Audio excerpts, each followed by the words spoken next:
동네 스타벅스, 아침 8시.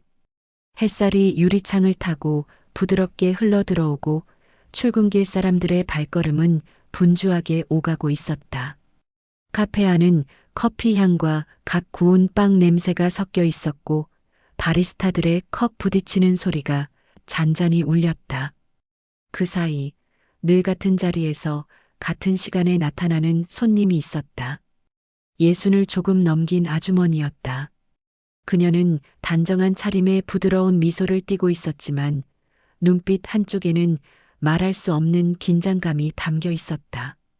마치 매일 아침 그 자리에 앉아야만 하는 이유를 누구에게도 말할 수 없는 듯했다. 주문은 늘 카페라테 톨 사이즈 2잔.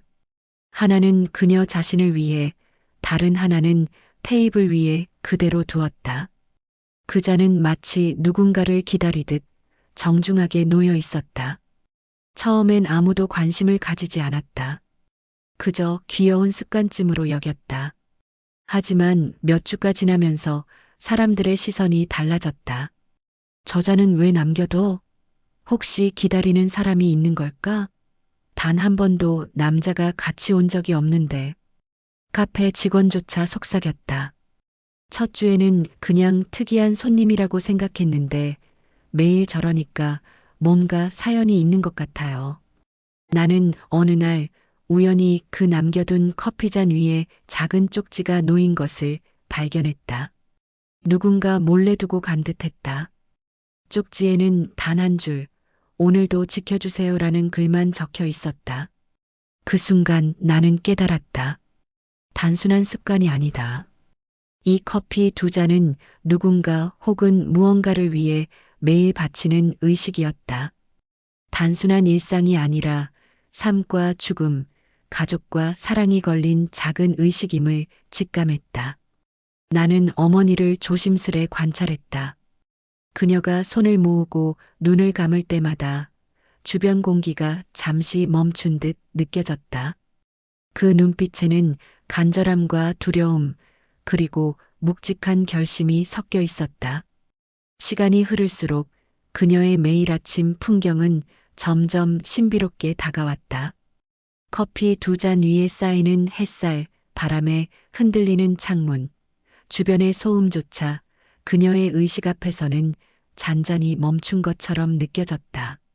주변 손님들조차 묘한 긴장감을 느끼는 듯 그녀를 힐끗힐끗 바라보았다. 그녀가 테이블 앞에서 가만히 눈을 감고 기도하는 동안 나는 알 수 없는 감정이 가슴속을 채우는 것을 느꼈다. 단순한 습관이 아니었다. 그 안에는 가족과 관련된 오랜 비밀, 그리고 지켜야 할 무언가가 있었다. 며칠 후 카페에 낯선 남자가 나타났다. 그는 창가 끝자리에 앉아 늘 같은 자리에서 기도하는 어머니를 눈을 떼지 않고 바라보고 있었다. 그의 시선은 단순한 호기심이 아니었다. 날카롭고 계산적이며 마치 무언가를 감시하는 듯했다. 나는 조심스레 그에게 다가가 물었다. 혹시 어머니를 아세요? 남자는 잠시 망설이며 눈치를 살피더니 낮은 목소리로 말했다. 당신 어머니가 매일 2잔의 커피를 주문하는 이유를 압니다. 하지만 그 이유를 아는 사람은 극히 드뭅니다. 당신도 곧 알게 될 겁니다. 심장은 얼어붙는 듯했고 머릿속은 하얗게 변했다. 왜 아무도 이 비밀을 말하지 않았는지 의문이 밀려왔다. 그의 눈빛은 공포와 경고, 냉정함이 동시에 담겨 있었다. 마치 내가 앞으로 마주하게 될 진실이 단순히 과거의 이야기만이 아님을 예고하는 듯했다. 그는 한참 나를 바라보다가 조용히 자리에서 일어나 카페를 나갔다. 문이 닫히는 순간 몸 전체에 싸늘한 기운이 감돌았다.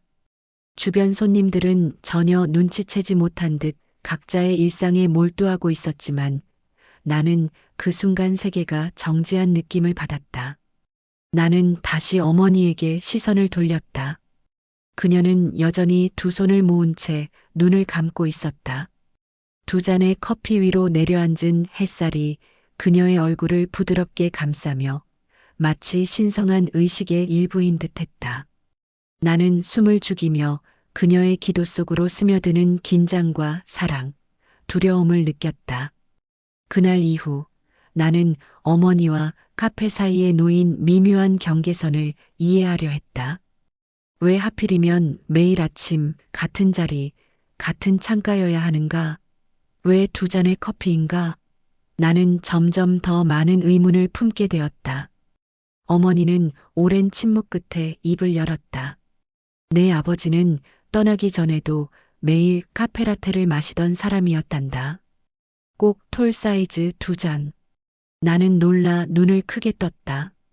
두 잔이나요? 어머니는 고개를 끄덕였다.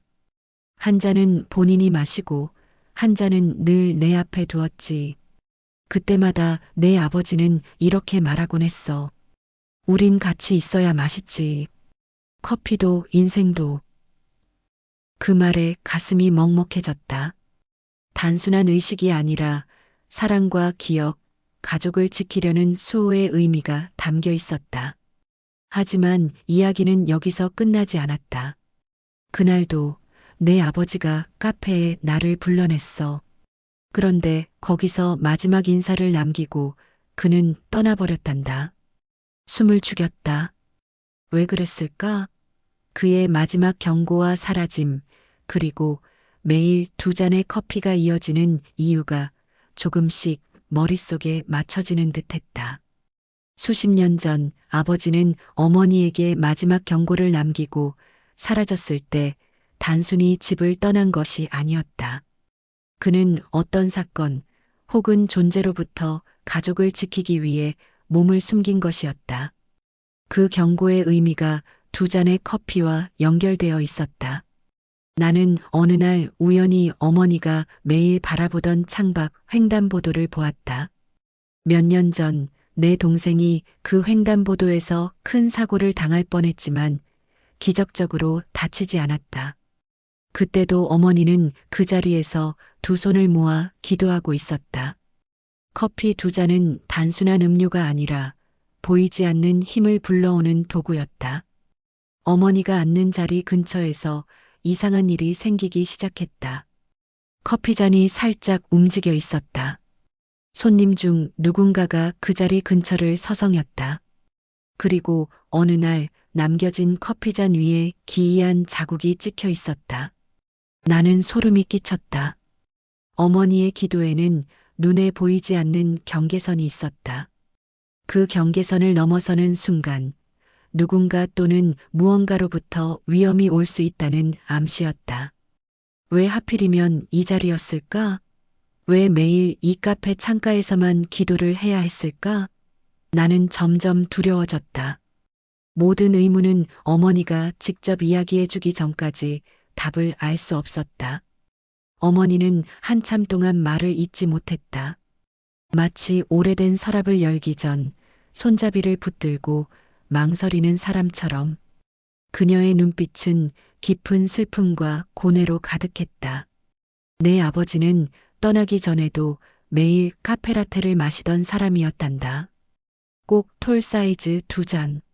나는 놀라 눈을 크게 떴다. 두 잔이나요? 어머니는 고개를 끄덕였다. 한 잔은 본인이 마시고 한 잔은 늘 내 앞에 두었지. 그때마다 내 아버지는 이렇게 말하곤 했어. 우린 같이 있어야 맛있지. 커피도 인생도. 그 말에 가슴이 먹먹해졌다. 단순한 추억이 아니라 사랑과 기억, 가족을 지키는 수호의식이었다. 하지만 이야기는 여기서 끝나지 않았다. 그날도 내 아버지가 카페에 나를 불러냈어. 그런데 거기서 마지막 인사를 남기고 그는 떠나버렸단다. 나는 어머니의 이야기를 듣고 나서도 마음 한켠에는 여전히 풀리지 않는 의문이 남았다. 왜 매일 두 잔의 커피가 필요했을까?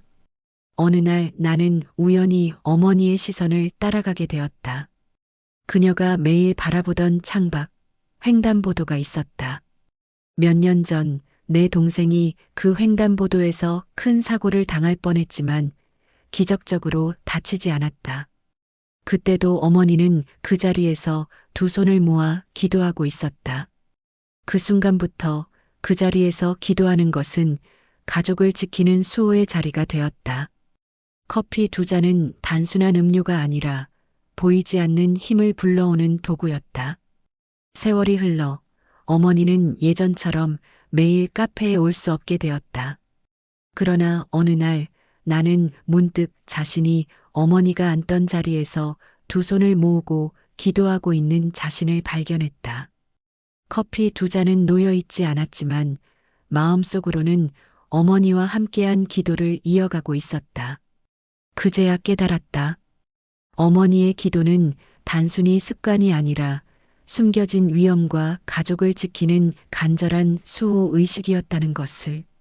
그리고 그 사랑은 이제 내 마음속으로 이어져 나 또한 누군가를 지키는 힘이 되고 있었다. 마지막으로 커피잔을 바라보며 나는 속삭였다. 매일 마주하던 그 커피잔 속에는 어머니의 눈물과 사랑, 그리고 지켜야 할 비밀이 담겨 있었다.